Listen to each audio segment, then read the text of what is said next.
Hello everyone, welcome to week 2 of IS688 on web mining. This week we'll talk about web mining and motivations. First though, some announcements. First announcement is that the publication for the class is now up on Medium. Here's a screenshot of it. You see we have tabs for all the different assignments. This is where your publications will go once I accept them for inclusion in the publication. I'll note this is my Medium publication from last semester, and you can see that a number of the articles that students posted got a pretty decent amount of traction, with some in the hundreds to thousands of views, with hundreds of reads. As I said before, some of these articles ended up being featured in other publications on Medium. So this will be a good opportunity to kind of build a portfolio of the work you've done along with what we're doing in this class. So the first assignment also is now available. This is Module 1 assignment. This first assignment is really about just providing you a baseline for the kind of work we'll do in this class. So this is a super open, flexible assignment. You can use whatever API you want as long as you're pulling data from the internet in some way or from a web service in some way. And then whatever question you want to ask is kind of up to you. The main thing is that whatever question you're going to ask needs to be clear and compelling. So the first opening paragraph and title of your post should really try and hook the reader. I'll note it's not at all sufficient to just say that this is an interesting question. You have to identify why the reader may care about your question, not just that you found it interesting. Then you need to describe whatever data you think you can get to answer this question, where it lives, and why it's relevant to your particular use case. If you're looking at map information or restaurant reviews or news articles, you may say, well, if we're doing restaurant reviews, we're going to use Yelp data. If we're doing news articles, maybe we'll use the New York Times. If we're using map data, maybe we'll use OpenStreetMap or the APIs that those services provide. Then you need to explain and include some examples of code for how you accessed this data. Maybe you used a wrapper for an API like Tweepy or praw, or you used the requests library to do raw sort of web requests to the service. Whatever you do, you have to explain and show some examples of that. You need to give examples of bugs that you encountered and how to fix them. So hopefully this post will serve as a nice example for somebody who wants to come and follow in your footsteps. So any sort of gotcha moments that you've identified or experienced, you should make note of. And then, so that a core of your assignment should be about some exploratory analysis that answers your question. You need to include some sort of figure or table to talk about what you have found in your data, and then make some conclusion about your approach and what your answers to your questions were. So as I mentioned, this is meant to be a baseline assignment. You don't have to make it super complicated. If you want to just do some descriptive studies about, well, what kind of articles were getting the most traction over the past few days or whatever, you're absolutely welcome to do that. All of you should have programming experience already, so this shouldn't be too hard programmatically.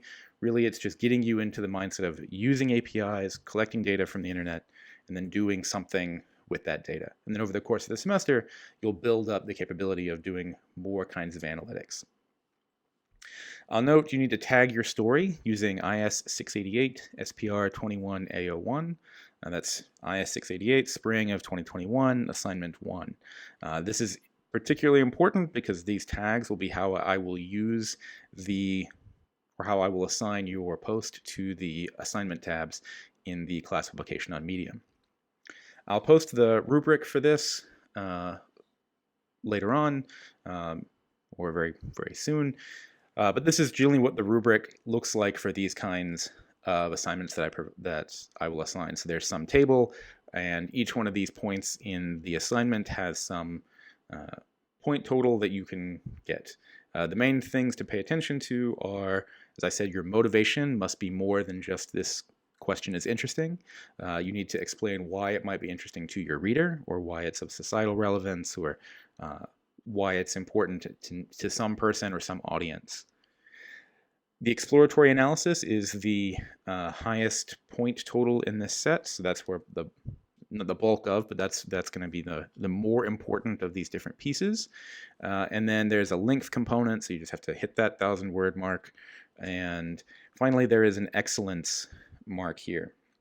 So the way I do this is you can get an A in these kind of assignments by just hitting the main points in each one of these items. But if you really want to get a perfect score, which is very unlikely that I would give, but you need to have some like really compelling figures or a really compelling question and other sort of issues, like if you didn't include the assignment tag like I asked, I'll mark off points for excellence there. I will put notes in little boxes describing why you lost points, but this will be the way I will communicate to you what your grade is for these assignments.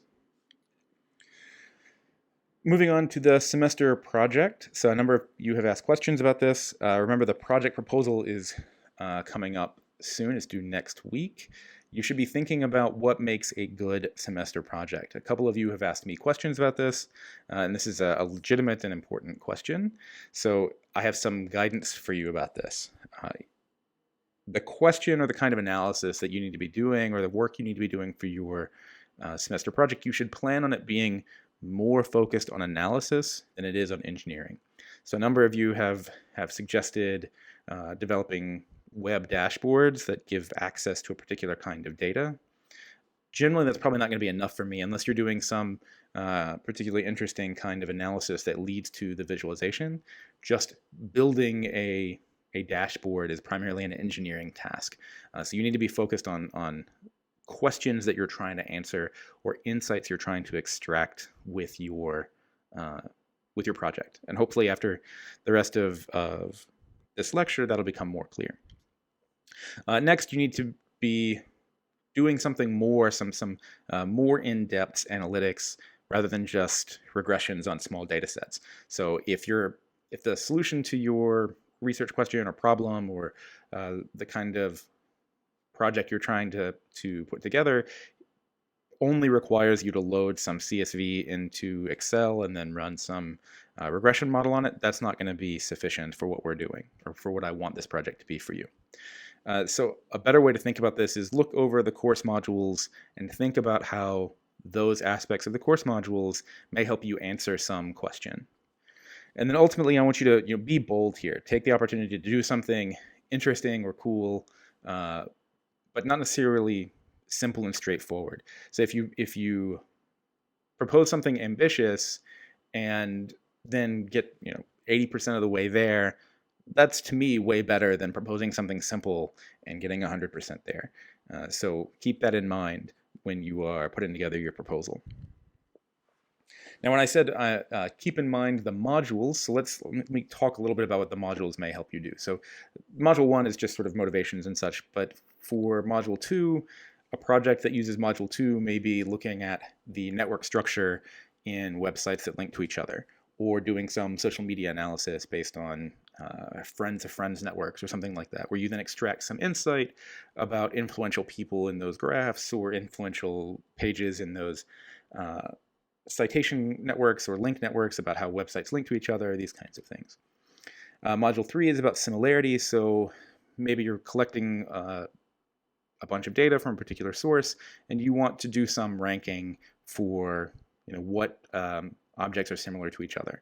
This is particularly useful when we talk about modules 4 and 5, where you take data that has potentially many features and hash it or do some dimensionality reduction, so then you can measure similarity between the items for something like clustering. So then you can build up sort of collections or communities or little neighborhoods of some kind of item, be it items if you're looking at some weblog about an e-commerce site, or users in a social network, or movies that people have rated, or these kinds of things. You can evaluate similarity and then extract clusters of movies or clusters of actors from IMDb or something like that to get some interesting insight about, well, if you liked a movie from this cluster, here's another movie that's from this cluster that is also similar.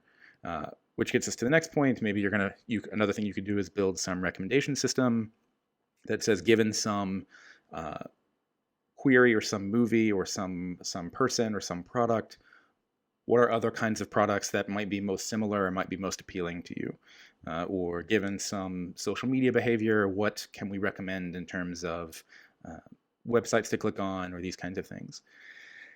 Another thing you can do for your project could be, rather than looking at static versions of the web and analyzing that static data, you could also look at analyzing streams of data. And we'll talk about what streams of data look like in a few minutes. But that'll be it's a different kind of structure there, because you can't be thinking about, well, this is all the data that I have. You have to be thinking instead about new data is coming in every minute, every hour, every day kind of thing. How do we deal with that kind of data structure, or provide some more real-time analytics? So what's the most popular piece of information or most popular hashtag today versus yesterday? Some of that may change.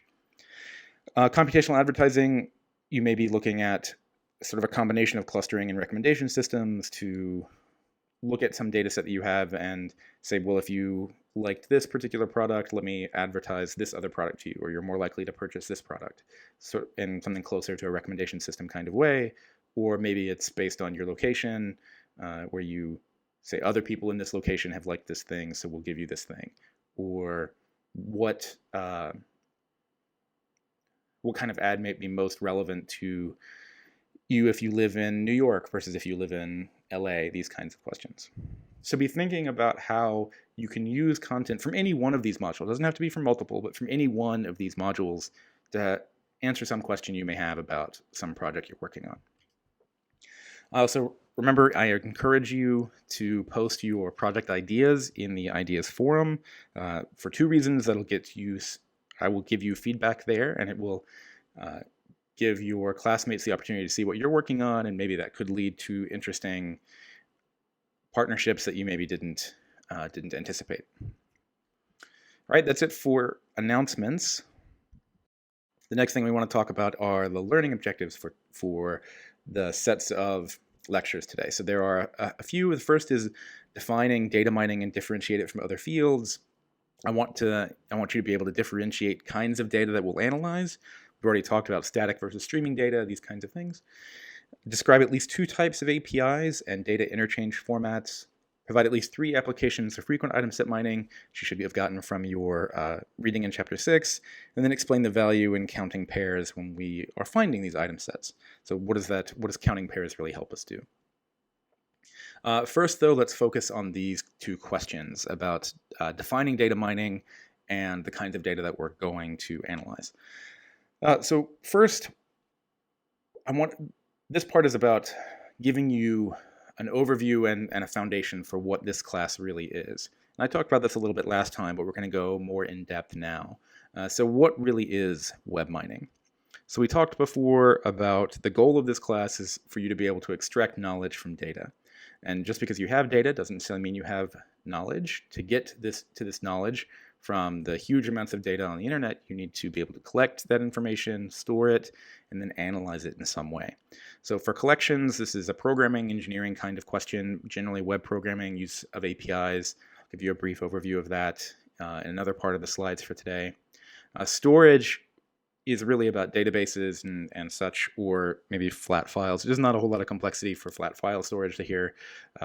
We won't talk very much about the storage aspect. We'll assume that you have data stored somewhere and sort of abstract away if you're going to be using some sophisticated database or the like. If you want to use a database for your project, you are absolutely welcome to do so. Yeah, you're absolutely welcome to do so. All right, and then the next thing is about data analysis. So we're going to analyze some data to extract some knowledge. And this is really the core of what data mining is about. So this class really is about data mining plus the internet, or plus the web, content from the web, right? So we have data mining, we have web data, or data that's somehow available on the World Wide Web, and we're going to try and access that data and extract useful insights from it using APIs to get at the data that's stored on some servers somewhere. So when we talk about web data, really what we're talking about is web scale data. So what is this? Primarily, this is about diversity and size of data. So web scale data is generally considered data that's too big to fit in memory for your local machine. This is why the Mining Massive Datasets book talks a lot, or has a chapter about the MapReduce framework for distributed processing. We're not going to deal so much with that unless you want to for your project. But this is the kind of context in which we're working. That web scale data is generally very diverse and is often very large. So in working with that data, we want to apply data mining to extract insights from this web scale data. So what is data mining? It's a great question. It's not a hugely clear answer. But really, what we'll talk about in this class, or for our purposes, data mining is the process of discovering insights. These insights need to be valid, which means that as we get new data, these insights should hold, or we should be relatively certain that these insights should hold. So imagine if you're doing analysis on like business analytics for weblogs or for advertising or for some marketing campaign. Some new customer comes in, hopefully whatever you have learned about all your other customers, you would expect that to hold for your new customer to some degree. These insights need to be useful, so that means somebody who is going to have these insights need to be able to act on them in some way, help them make some decision. The insights need to be unexpected or at least non-obvious. So if you are pulling some insight from an e-commerce site that says, well, somebody who is purchasing cat food likely owns a cat, that's probably not a very interesting insight. Maybe somebody who's purchasing cat food, this person doesn't own a cat. If you've made that kind of inference in some way, that's kind of an unexpected thing that you may be able to use or take advantage of. But the key thing is you're looking for insights that aren't super clear or obvious or expected. And then lastly, the insights that you find need to be understandable. So this one's kind of more nebulous, but the idea is the patterns or models that you're using or extracting from the data need to be interpretable or understandable, because otherwise they're less useful. If you don't really understand the insight, then how do you make use of it? There are two main tasks that we'll talk about for data mining. The first is primarily description. We'll talk about what that means. And then there's prediction, so trying to understand something about the future. Description is trying to understand something about what's going on right now. I have a lot of data. Let's learn something about this data. And prediction is about, well, we have a lot of data that's that tells us what's going on right now. Can we use that to understand what's going to happen tomorrow or for a new user or something along those lines? So as I said, description, it's some examples of descriptive data mining tasks are finding similar instances or finding similar items. So if we have a large collection of movies or products or users or whatever, how do we rank them or order them or provide or identify two objects that are similar in some way? What does that mean? How do we extract clusters or group these instances into clusters and say, well, all of these objects are more similar to each other than they are to these objects over here, so that's a different cluster. Describing different structures of the data, so the underlying data generating model, or how dense is the network, these kinds of questions. Identifying important elements, so this is very clear if we're talking about social networks or citation networks or web networks. Identifying who has the most influence, what user in some social network is most likely to move public opinion, or what server or what website or what domain is most likely to spread information, these kinds of questions. Prediction is maybe what you'd expect, predicting future values for some measure or metric that you have, predicting some user's rating. So given a user who has some history, when you recommend some new item that's not in their history, can you predict their rating? Because you want to recommend items to users who are likely to enjoy that item in some way. More specifically, it may be predicting ads that user is likely to click, or recommending new movies that user is likely to watch, or products that user is likely to buy. All of these are sort of prediction tasks where we don't know what's happening, or we don't really know what the outcome of this prediction will be, but we have some expectation that we can get some money. We have some expectation of what it will be. When we talk about data mining, though, as I mentioned, it's not an entirely clear definition about what data mining is. But we can say some things about what it's not. This is some of these things we talked about last time, and that data mining is not just a question of databases. It definitely includes databases, or can include databases through analytics. Oftentimes, a database person may say that, well, data mining is just the process of running complex queries on an existing database, and it can be that, but it's not always that. Primarily because, especially when we talk about web scale data, not all the data that you have is nicely structured or stored in some database that you can run queries over. Maybe it's semi-structured data or unstructured data, and you need to find ways to featureize it, which we'll talk about in Module 3. Or maybe it's network data, and it doesn't lend itself directly to your standard kind of relational database. You have to use some other structure for it. A good example of this is if we have two news articles. So this one is from the New York Times, and this one's from the Washington Post. We want to extract authors from this information, or authors from these articles. Now, extracting this author information may be very easy if you have access to Washington Post or the New York Times database that they use to populate this information, but odds are you may not have direct access to them. So just doing some sort of query to give you, or to extract the authors across two different domains is a potentially difficult question that can't very easily be solved through databases, but we could solve it through data mining of this kind of web data by looking at the text of these articles. Likewise, you may think data mining is very similar to machine learning, but they're not quite the same. Definitely, data mining can include machine learning or using machine learning models to extract insights. But data mining could also be about extracting and visualizing insights beyond just training some model, because not everything in data mining requires some sophisticated model.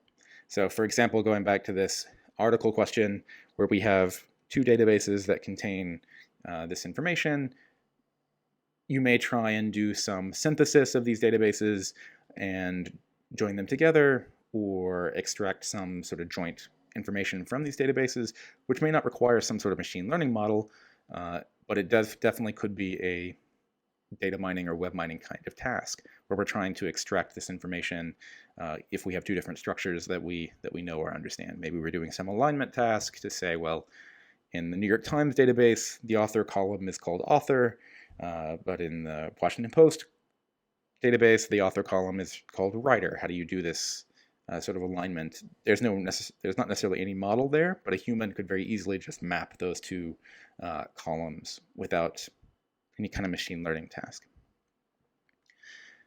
So I said that this class is about data mining plus the web. So what makes data mining on the web different? Why do we have to have a class, or why do we have a class that's about web mining? Well, there are a number of reasons. First is that the web is really big. When we talk about websites that are available, here's a recent kind of estimate that there are almost 2 billion websites available out there. Actually, the vast majority of them are not active, but there's information, or at least data, available across these 2 billion sites. So we're talking about large numbers of websites, potentially even larger volumes of data that we can glean from the web. The web also has many different kinds of data. So there's the content that you're familiar with, this is what you post on Twitter, the content that you read on BuzzFeed or some news article. There's also network data, structural network data about links between websites, links between domains, links between users in a social network. And there's weblog data, which is very different, that we don't necessarily have access to from a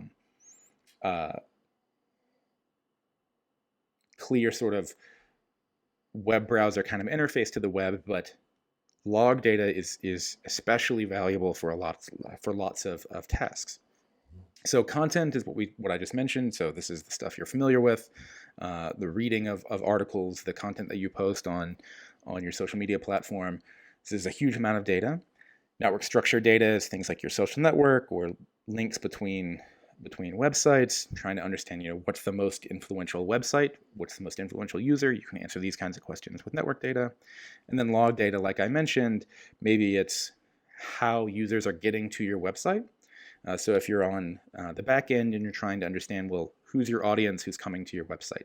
Like my personal website, who is visiting my personal website? You can ask questions about, well, what country did they come from? What city are they in? Did they find my website by searching for me on Google, or did they find my website by finding my Twitter account and then clicking on the link to my website from my Twitter profile? And if you are an e-commerce site or some sort of content provider like Netflix, this log material or log information is extremely useful. So if you're Amazon, you can use what's called clickstream data to see, well, this user clicked on this item, then did some browsing on that web page, and then clicked on this other item. Well, why did they choose that item?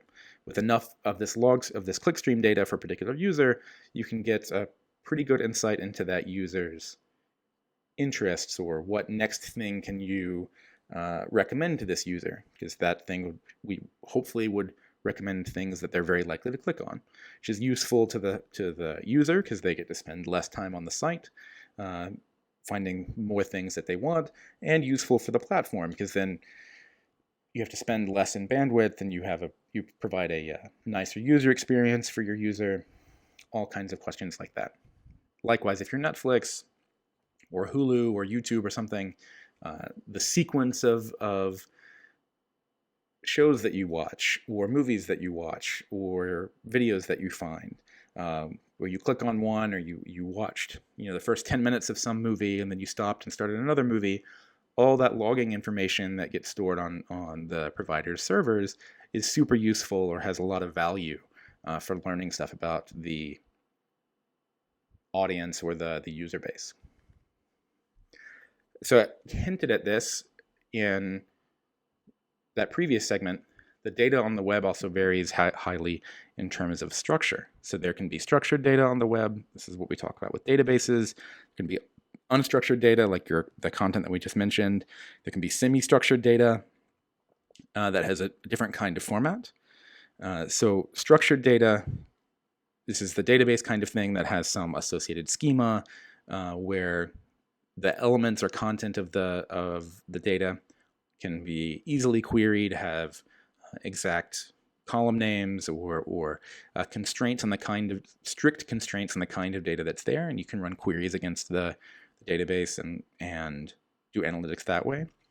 Unstructured data, as I mentioned, is like the content that you see, sort of raw text or images. It could be your email, it could be videos on YouTube. Note that there is still structure in this content.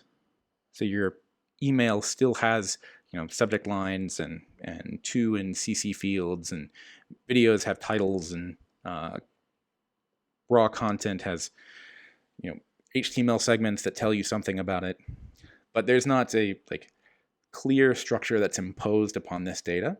Mostly this data is free form, can be filled with anything. Semi-structured data is kind of in between, so there are formats for this like JSON, XML, CSV files. XML has some structure or some constraints for structure. So it has tags and fields, and tags can have attributes and values. JSON similarly has keys and values. But there is no necessarily restriction on what's in these values. So XML has schema information that can provide constraints. JSON generally doesn't have any sort of constraint. There's just arbitrary sets of keys and values, and maybe you have a relatively consistent structure for your JSON data, but there's no guarantee that from moment to moment that structure will be exactly the same. And the fields could be free-form values, all these different kinds of things. And in fact, there's a lot more semi-structured data on the web than there is structured data. There's a lot more unstructured data than there is semi-structured data. And how you deal with these different kinds of data can change.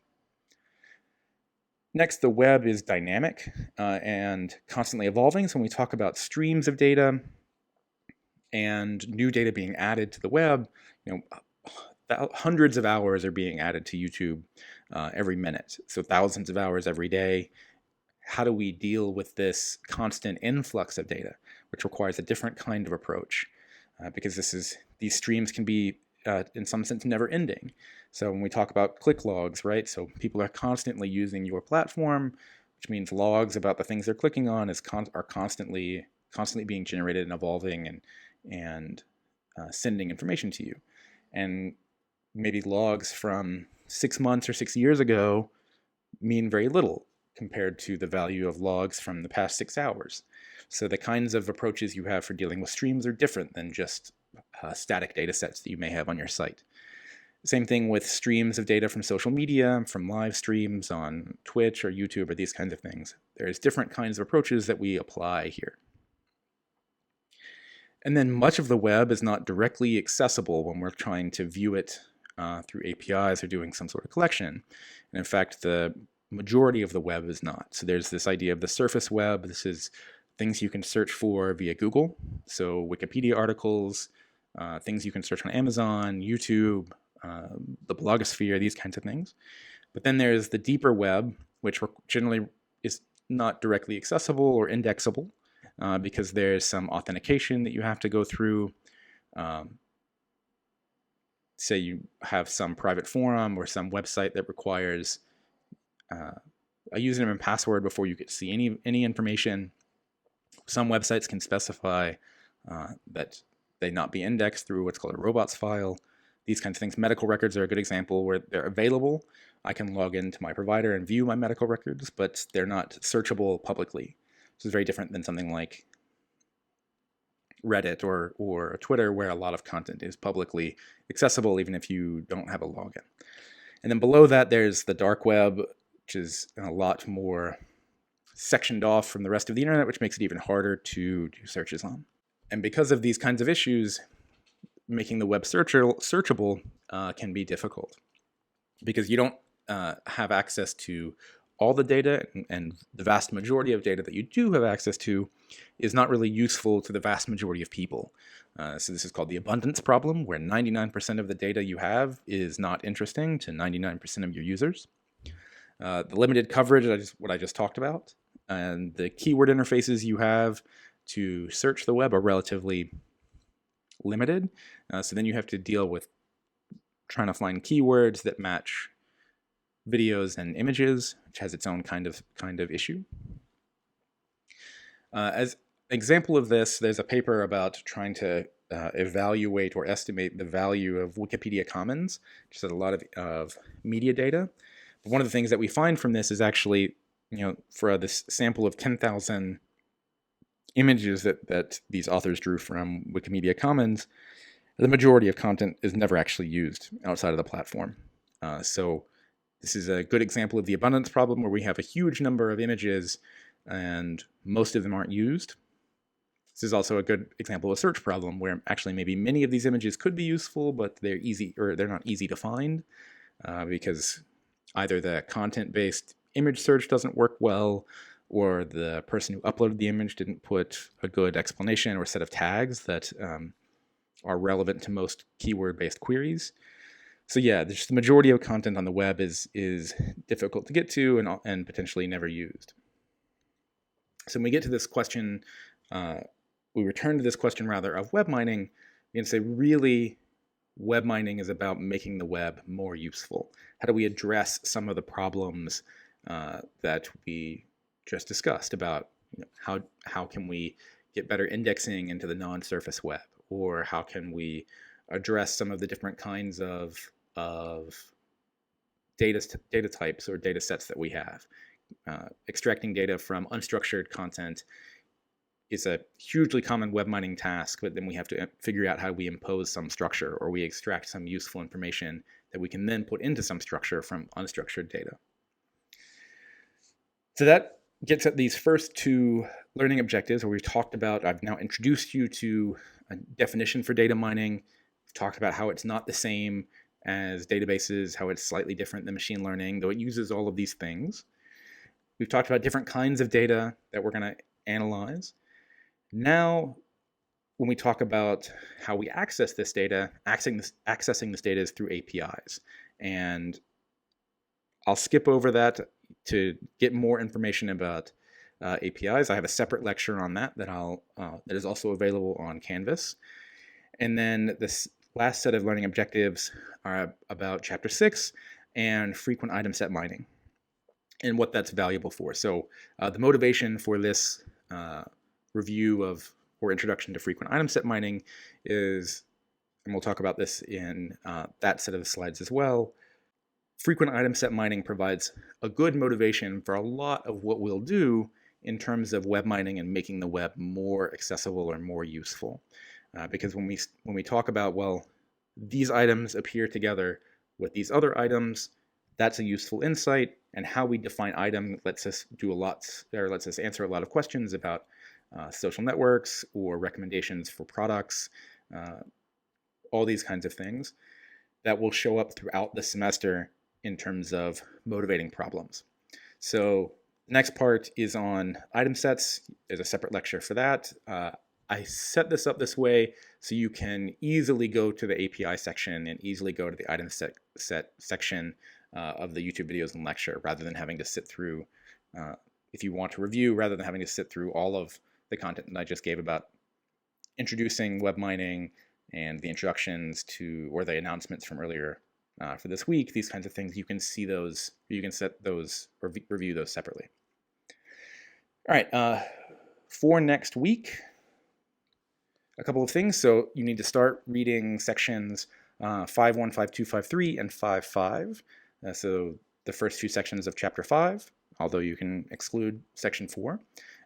This will give you insight when we start talking about viewing the web as a network and what we can learn about the network there.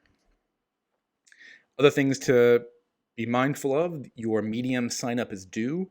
So, well, as I mentioned, the module level assignments, I do not have, or I do not penalize you if you don't get those in on time. The Medium signups are important that you do quickly, or that you get those in, because I have to add you as a contributor to the class Medium post before you can submit your module assignments. So please get that in for me.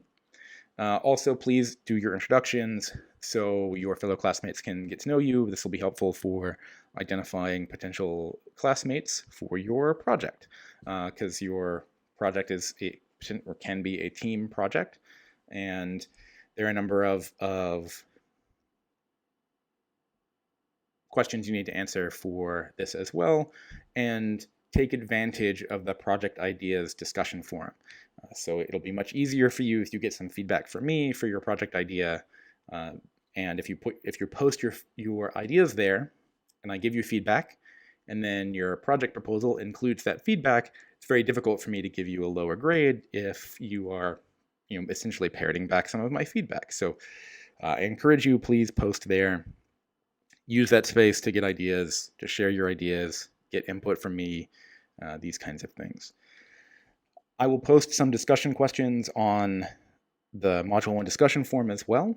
That'll come from this section, along with the section on APIs and frequent item set mining as well. If you have other questions, please post them there as well.